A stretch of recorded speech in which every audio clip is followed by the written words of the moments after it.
Mengapa setiap perbuatan yang baik yang akan kita kerjakan, kita dianjurkan, kita diperintahkan untuk selalu mengawali dengan Bismillahirrahmanirrahim atau paling minim Bismillah. Rasulullah Shallallahu Alaihi Wasallam beliau bersabda, "Kullu amrin zibalin la yubda'u bi bismillahirrahmanirrahim wa huwa abtar atau wa huwa abtar." Setiap pekerjaan atau perkara-perkara yang penting yang tidak diawali dengan bacaan bismillah, maka hilang keberkahannya. Nah, kita memahami bismillah ini kemudian tidak boleh dengan cara berpikir duniawi. Kita kadang-kadang bisa salah pemahaman ketika sesuatu diawali dengan bismillah kemudian pasti sesuai dengan harapan yang kita inginkan, belum tentu. Saya ambil contoh ketika kita sedang merasakan lapar. Ini rasionalnya orang harus makan satu piring baru merasakan kenyang. Ini dibacakan bismillah dan dengan tidak dibacakan bismillah ini sama. Nek wong ngelih, kalau orang lapar kemudian dengan membaca bismillah kemudian hanya satu suap, kira-kira kenyang apa tidak? Tidak kenyang. Harus satu piring.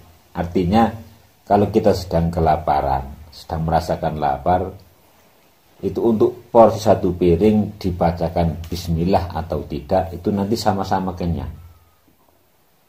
Cuman bedanya nanti keberkahan setelah kita merasakan kenyang. Maka sangat penting setiap aktivitas yang akan kita kerjakan, kita latih bersama-sama untuk selalu kita awali dengan bacaan bismillah. Yang kemarin sudah kita sampaikan, bismillah ini mengandung ada makna yang tersembunyi.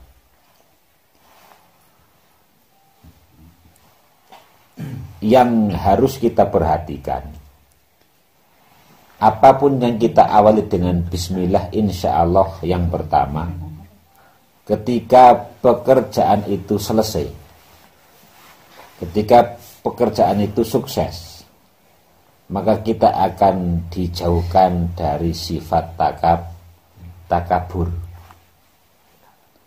tidak merasa paling hebat. Kita kan sering ketika kita nyun sewu melaksanakan tugas dan tugas itu selesai dengan baik dan banyak dari teman-teman memuji.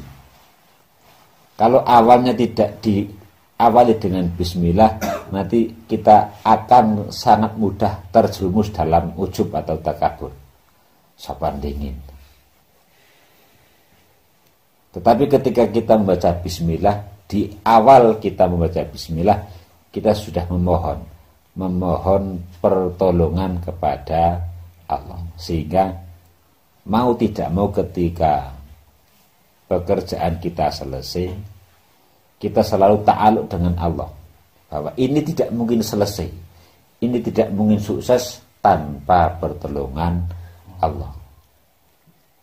Jadi dengan kita merutinkan, membiasakan diri mengawali setiap pekerjaan dengan bismillah, ini satu, kita akan dijauhkan dari sifat takabur. Kita tidak akan pernah merasa hebat, kita tidak akan pernah merasa kuat karena kehebatan kita Kekuatan kita itu tidak ada apa-apanya tanpa pertolongan Allah Subhanahu wa Ta'ala. Paham di? Terus kayak teman-teman punya pandangan cewek, kemudian tak ditembak, ini kan mesti punya harapan. Kalau saya kepengin nembak cewek, harapannya didonya apa ditambah kira-kira? Tambah. Ya, nggak ada anak bocah nong kepengin nembak cewek. Ya Allah, muka-muka didoni mesti karepe ditambah. Nah, ketika kita niati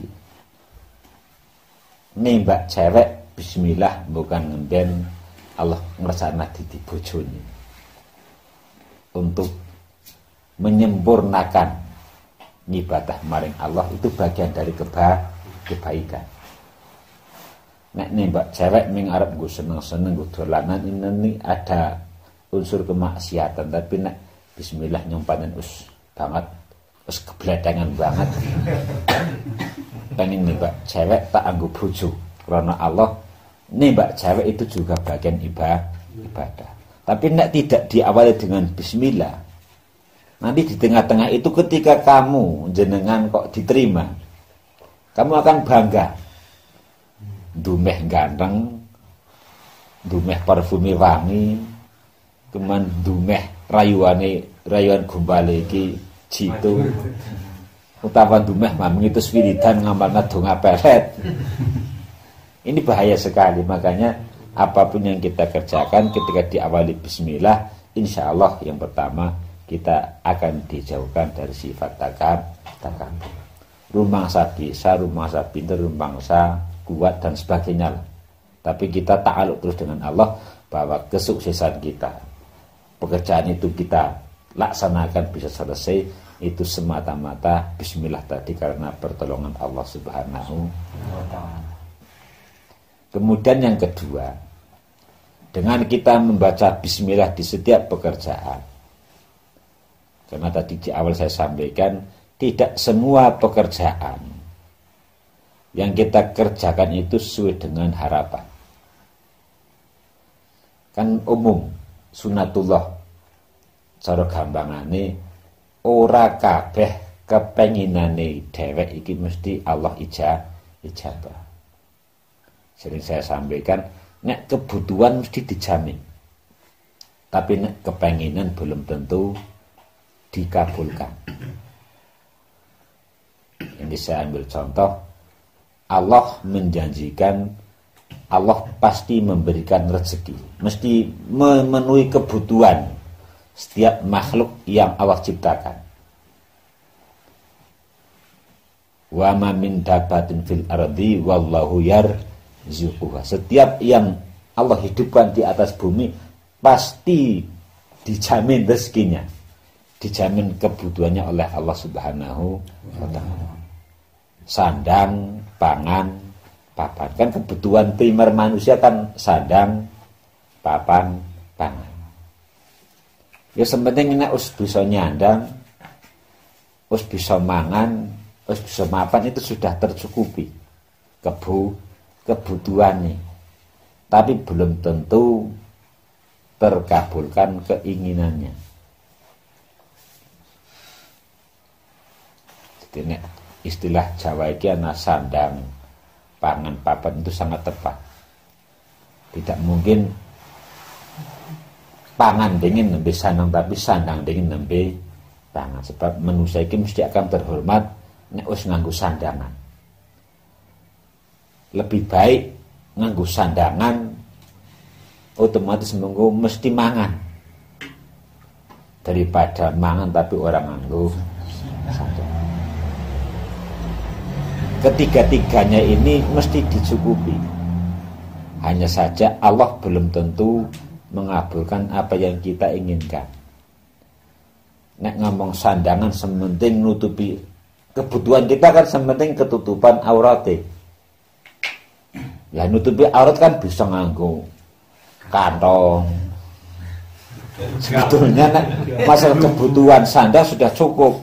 Orang duwe kelambi, ora telu kelambi, Goris karena bekas CM dipotong-potong dengkus di sandang kebutuhan untuk menutupi aurat. Nah, tapi kepenginane iki kepengin sing jin, kepengin sing duwe merek ini belum tentu. Tapi sebenarnya kalau kebutuhan untuk menutupi aurat Allah menjamin pasti. Kemudian seperti halnya dengan panganan. Sing penting mangan, kemudian dari makanan itu Allah memberikan kekuatan untuk taat kepada Allah sudah cukup. Tapi nek kepengin sate, kepengin gulai, iki urung mesti kelakon. Merga kowe kepengin.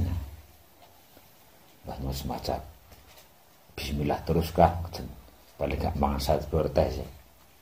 Artinya kita harus yakin kebutuhan kita pasti dicukupi Allah, tapi kalau keinginan ini belum tentu Allah ijabah. Sama dengan ketika kita pengen sesuatu sudah diawali dengan bismillah, belum tentu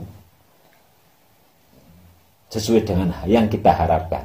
Nah, ketika bismillah itu sudah kita sebut di awal pekerjaan, maka ketika Allah belum berkehendak sesuai dengan apa yang kita harapkan, kita akan lebih merasa tenang, kita akan lebih merasa ridho. Lah ora apa-apa, wong pancen urung dong. Orang mungkin misuh-misuh, tapi nek apa-apa sing ora diwacana bismillah, biasanya kalau diberikan sukses timbul kesombongan, ketika tidak diberikan kesuksesan pesanane mutung. Orang maning-maning, orang sudi dan sebagainya. Nah, ini bagian penting dari mengapa setiap perbuatan yang baik ini harus diawali dengan bismillah.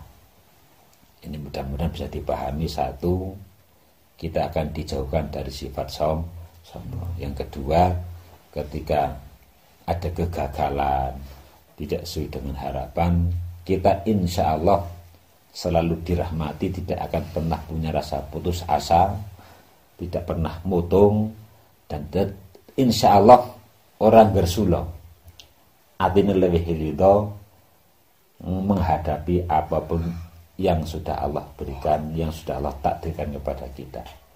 Mulane abot-abote wong iki nek wis mulai belajar nganggo ilmu nderek karo kersane Gusti Allah ki paling ngene. Ngapa-ngapa nderek kersane Allah. Dadi mengko atine kepenak. Kepangin iki ya bismillah wis amben bengi mujahadah farsuhu ustada. Tapi Allah kan punya kuasa bahwa Allah itu tidak bisa diintimidasi. Ngerti intimidasi? Oh, berbuat intim karo dasi utuh. Intimidasi berarti berbuat intim karo dasi utuh. Intimidasi iki apa sebenarnya salah ini maksa-maksa. Loh, centong salah centong yang ini. Jadi Allah itu tidak bisa diintimidasi. Allah itu punya kuasa. Mulanya jangan-jangan ketika kita usdunga, ya us bismillah, ya carana ijazah kanggo ki sapus damel namben bengi. Begitu punya hajat ternyata tidak sesuai dengan apa yang kita harapkan. Kita harus ingat, Allah itu punya kuasa. Jadi kita harus sadar Allah itu ala kulli syai'in qadir. Saya dulu pernah sowan ke tempat kiai berkali-kali. Tapi ketika curhat jawabannya cuma satu. Nek sampeyan njaluk terang, njaluk padang. Sampeyan ndonga bar salat Isya kasih gemelinting, ngasih tangisan, ngasih kocot-kocot, tapi penjalukane muga-muga mengko jam 12 diparingi padang. Kira-kira senajan us gelintingan, us kujutan, kira-kira nek jam 12 padang iki perkara sing realistis sapura. Kecuali mukjizat nggih. Artinya kita itu nderek karo kersane Allah ora paribasan, ora nganti didongani. Mengko nek wis jam 6 wis mesti padang. Paham nggih? Mulane cara gampangane iki ana sing duwe pendapat donga iku ora kan nemen-nemen. Nek donga nemen-nemen kok tidak punya ilmu ke situ, otomatis sampean orang mengharap Allah tapi maksa Gusti Allah. Sebab sampean nek senengin donga terus kok tidak paham ilmunya, nanti seolah-olah jenenge maksa Allah. Mungkin orang kabur girimai itu. Mulane ana sing istilah donga itu sing biasa-biasa saja. Kemudian mengikuti apa yang sudah Allah tentukan. Soalnya ngono donga kasih kubang kaping kasih muruh urwe paribasane diumpamakan kalau malam kok belum jam 6 pagi yo suara mungkin padang mesti gen peteng. Nah nek cara iya dikatakan ini manfaat doa, bahwa doa itu belum tentu dikabulkan dari sisi zahir. Kun jaluk langsung kabul tidak mesti. Tapi minimal ketika kita berdoa memohon kepada Allah, ketika habis isya kita berdoa berharap jam 12 malam kok kemudian diparingi terang benderang, tapi ternyata tidak. Maka ketika jam 6 ini baru terang benderang, tapi hati kita merasa tenteram, lebih bisa menerima. Ini termasuk manfaat itu. Jadi sekali lagi kembali tadi kepada bismillah. Yang kedua, apapun yang kita kerjakan ketika diawali bismillah ternyata kok hasil tidak sesuai dengan harapan, kita akan lebih merasa ridho, merasa legowo, nderek apa yang sudah menjadi kehendak Allah Subhanahu wa ta'ala.